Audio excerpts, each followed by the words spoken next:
Praise the Lord, everyone. Praise the Lord. Praise the Lord. I want to thank each of you for joining with me for Wednesday's daily Bible study coming from Charlene's Outreach Ministries. Our lesson for today, keep the covenant. Keep the covenant, coming from Deuteronomy 29, 9 through 15.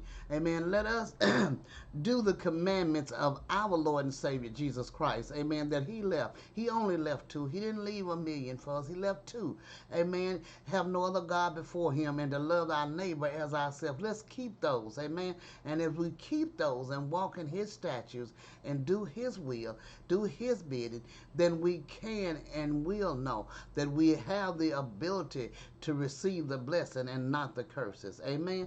We're going to get ready and start our lesson, but first I want to ask if anything is said touches your heart, soul, or spirit, or you have any questions or comments, please feel free to jot them at the bottom of the screen below, and I will get to them as soon as possible. And I also would like to ask if you would subscribe to my channel and join with us as we get together to study and meditate on the word of the Lord. Amen.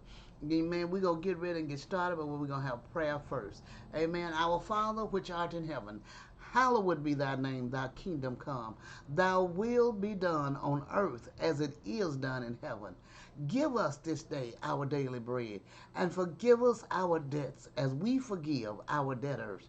And lead us not into no temptation, but deliver us from evil. For thine is the kingdom and the power and the glory forever. In Jesus' name. Lord, we thank you for all that you have done, you is doing, and you shall do in our life. We give you honor, glory, and praise, Father. We come before you giving you thanksgiving this day for all that you do in our life. We give you the honor, glory, and praise, Father. Lord, we thank you because you are wonderful and that you are our counselor. We thank you, Heavenly Father, that you are God Almighty, and beside you there is none other. We thank you, Heavenly Father, that you are our everlasting Father and our Prince of Peace, Father. Lord, we thank you for making a way out of no way. Thank you for leading us and guiding us in your true path of righteousness. We thank you, Father, for all that you do. In the name of Jesus, Lord, we give you honor, glory, and praise. Lord, we thank you as we get ready to get started in your word, Father, that you open our eyes that we may see and our ears that we may hear, and give us wisdom, knowledge, and understanding from on high. As you said in your word, Father, by all means, by all things, to get wisdom and knowledge and understanding. And Lord, we come to you today seeking that wisdom, knowledge, and understanding of your word, that we may be more proficient doers of the word and not hearers only. In Jesus' name we pray. Amen. All right, we're going to get ready and get started. Keep the covenant. Keep the covenant. Amen. Coming from Deuteronomy 29, verses 9 through 15. And the scripture lesson text read, keep therefore the words of this covenant and do them, that you may prosper in all that you do.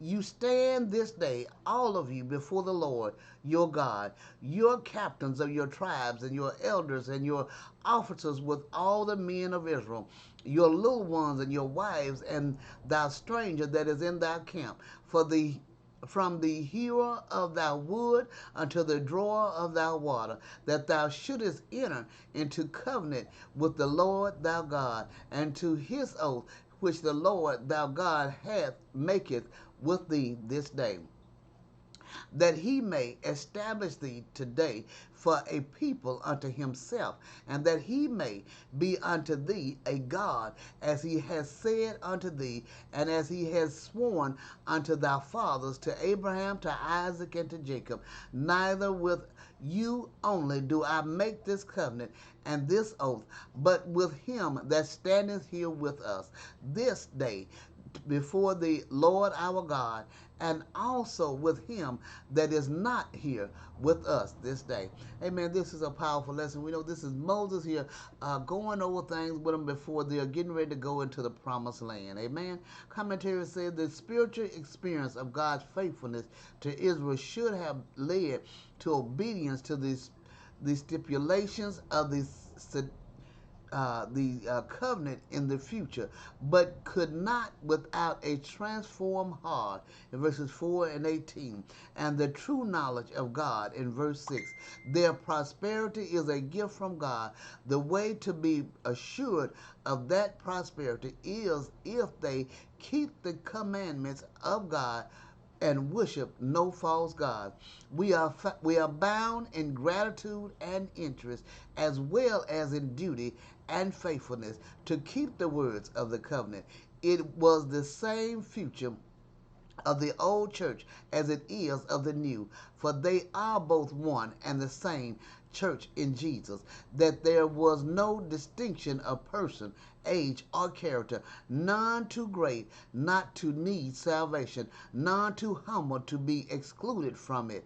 Paul sweetly includes all when he says, there is neither Greek nor Jew, circumcision nor uncircumcision, barbarian or Scythian, bond or free, but Christ is all and in all. Colossians 3 and 11.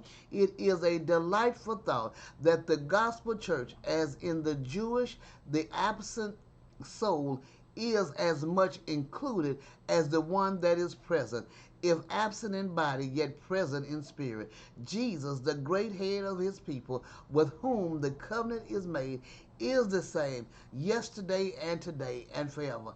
Hence he saith himself, that I should give eternal life to as many as thou hast given me.